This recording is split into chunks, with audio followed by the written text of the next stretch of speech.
జనులు కష్టపడుతున్నారండి. బానిసత్వంలో ఉండాలని కోరుకోవట్లేదు దేవుడు. నిన్ను బానిసగా కాదు, నిన్ను స్వతంత్రించాడు దేవుడు. స్వతంత్రించిన హృదయంలోకి, వైఖరిలోకి రావాలి. నేను బానిసన కాదు, దేవుడు నన్ను విడుదల చేశాడు.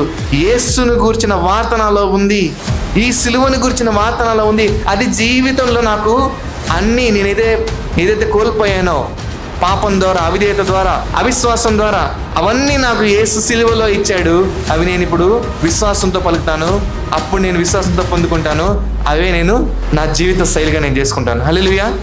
అర్థమైందండి ఏమన్నా? ఈరోజు సిలువని గురించిన వార్త ఈ వాక్యంలో ఉంది.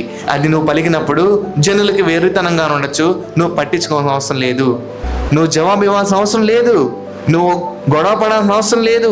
ఇప్పుడు మరీ దారుణం అయిపోతుంది. నువ్వేం చెప్పక్కర్లేదు, నేను దేవుని వాక్యం మీద నిలబడ్డాను, నా పరిస్థితి మారబోతుంది. మనం వాళ్ళ ముందు వీళ్ళ ముందు ఏం మాట్లాడక్కర్లేదండి. మనము విశ్వసించి పలుకి పొందుకుంటాం అంతే. మన గదిలో, ప్రార్థనా గదిలో పొందుకుంటాం, మనం పనిచేసేటప్పుడు పలుకుతా పొందుకుంటాం, మనం నిద్రపోయే ముందు పలుకుతా పొందుకుంటాం, లెగవగానే పలుకుతా పొందుకుంటాం. అది వాక్యం. మనము అదే పనిగా మళ్ళీ మళ్ళీ మళ్ళీ మళ్ళీ దేవుని వాక్యం పలుకుతాను. అనారోగ్యంగా ఉన్నప్పుడు నేను ఆయన పొందిన గాలితో స్వస్థపడ్డాను, ఆయన పొందిన గాలితో స్వస్థపడ్డాను, యేసు నామములో స్వస్థపడ్డాను, ప్రతి ఒక్క అనారోగ్యం వెళ్ళిపోను గాక.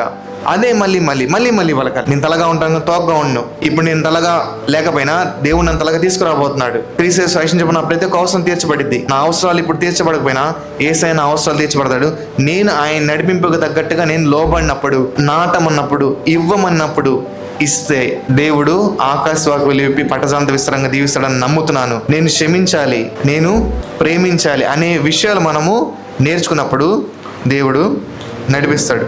ఓకే, మనము అందరం కలిసి ఈ వాక్యాలు పలుకుదాం. అర్థమవుతుందండి? ఇప్పుడు దాకా నేను ఏం చెప్పాను? మనము ఆ చీకటిని, మన బాధని చూసి అదే పలకకుండా దేవుని వాక్యాన్ని పలికినప్పుడు, యేసయ్య దేవుడు ఎట్లాగైతే పలికి వెలుగు మన వెలుగు కలిగిందో అలాగ మన జీవితంలో వెలుగు కడగాలంటే మనం వాక్యాన్ని పలికే విధానం నేర్చుకుంటున్నాం. ఇప్పుడు అందరూ కలిసి ఈ మాట నాతో కలిసి చెప్పండి.